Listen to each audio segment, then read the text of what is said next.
Before we begin our 2 months drive from Singapore to Mount Everest via Tibet, gonna get some pre-trip arrangements done, like getting the decals on the car done up, as well as cleaning the car, giving it a good wash.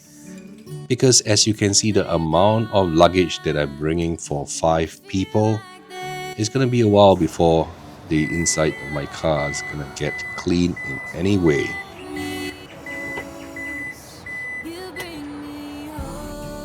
Now we are all ready for the next morning. It is 4:30 a.m. on the 28th of September, a Saturday.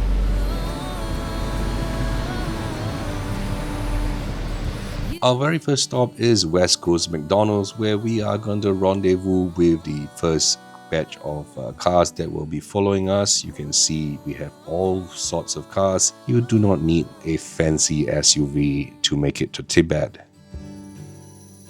At 5:30 a.m. in the morning, Tuas checkpoint is already crowded, and you can see why. Here is our second rendezvous point.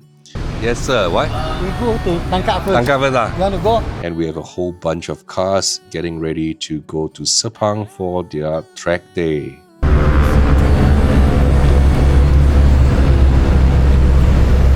It's such a nice feeling to hit the open road once more. Time for a quick refuel before we head over to Chu Chi for wonton mee and chicken rice. I order this meat and meat. Okay. Then I order 2 bowl of wonton. Okay. No noodle.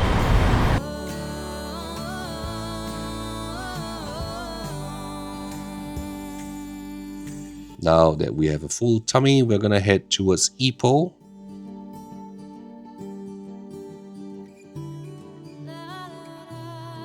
And for lunch, we are headed to Sungai Kerling for their seafood.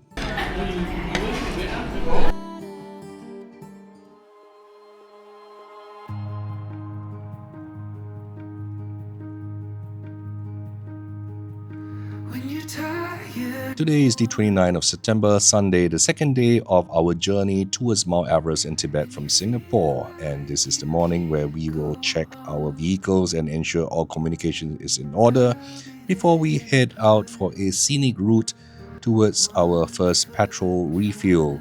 This will be our final refuel of cheap petrol from Malaysia. We headed to a place at the border that will settle all our paperwork for us. We are going to expect a pretty heavy traffic at the checkpoint as it's a Sunday. And here we see people at the customs clearance for their vehicles. Welcome to Thailand. These are some of the other cars that are joining us on this trip. Our lunch stop at the My Mok restaurant, one of the more popular restaurants here with pretty good food. And of course, a very unique restaurant grounds here. Here we get a glimpse of the hustle and bustle of the Thai morning market. We took a route that involves some overhead railway crossing. Pretty unique. I actually like this sort of route. Really tight, but the Thai drivers are really patient in giving ways to us. And you can see that my car antenna actually hits the overhead bridge. We have finally reached our hotel for this evening, the Centera Hajai Hotel. And here we have really tight security checks. No trip to Hajai will be complete without that suckling pig. And of course, that bustling street market at night.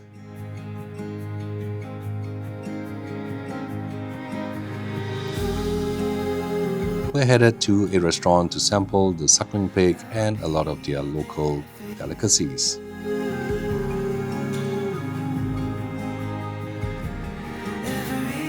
Tonight? Yeah, don't eat too much. Like maybe eat too much already, then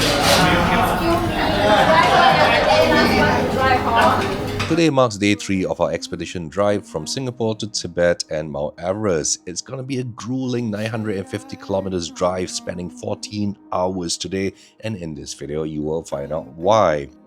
Our very first stop of the day is to get a petrol refill for the very long trip ahead.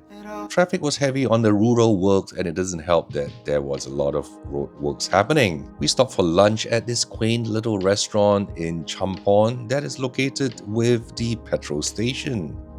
This eating place is a gem because this is quite a rural area. We enjoy our food thoroughly after a long morning drive. And of course, to top it off, we had a really good barista brewed coffee. It was blazing hot today and we got great respite from a short shower. After a grueling 8 hours drive from Hajai, we finally reached Hua Hin, and Marriott here is gonna be our accommodation for tonight.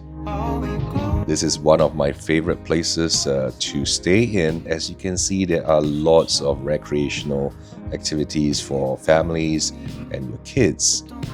The Marriott at Hua Hin is renowned for serving one of the best breakfasts in the region, serving great food amidst verdant environment. As we had a little time before we need to head out for dinner, we helped ourselves to a couple of drinks at the lounge. After a long drive, we were absolutely famished and we headed out to Chow Lei for seafood by the sea. While everyone else headed back to their lovely accommodation at the Marriott, I had to rush over to Bangkok because I had an appointment with a car workshop tomorrow morning at 9 a.m. and knowing Bangkok's traffic, the best way is to set off at night. The relentless thunderstorm resulted in some heavy flooding and we only managed to reach Bangkok after midnight. After 3 exhausting days of long drives, we have reached Bangkok, and the first order of the day is to get our dirty laundry sorted. We hopped onto a Grab and found this little quaint laundry shop run by the locals. After that, we hopped on yet into another Grab to head for lunch at Hoki Puchana. They are famous for their duck's blood, which I absolutely love, the Web's goose, as well as the fish maw soup. We managed to book ourselves an EV to head over to the newest spanking mall, Amsphere, for some retail therapy. But a bear seems to be all the rage, seeing the queues out there. Of course, we caught some fancy cars. For dinner, we head to Liu Lian Sing, which is an eatery with more than 100 years history. We ordered our familiar favorites and were not disappointed. The next day, we head over to one of our favorite shops, Iron Man 4x4, where we caught up with some very good friends. A couple of my friends were deeply poisoned by the huge array of equipment and gear, as well as modifications that can be done here. The boss of Iron Man brought us out to lunch at this restaurant, which looks like a home. We totally enjoyed this place and would not have found it had it not been for the recommendation of the boss. Our laundry was ready to be picked up, and we decided to take the BTS to explore Siam Paragon. Bangkok is totally packed even on a Wednesday night.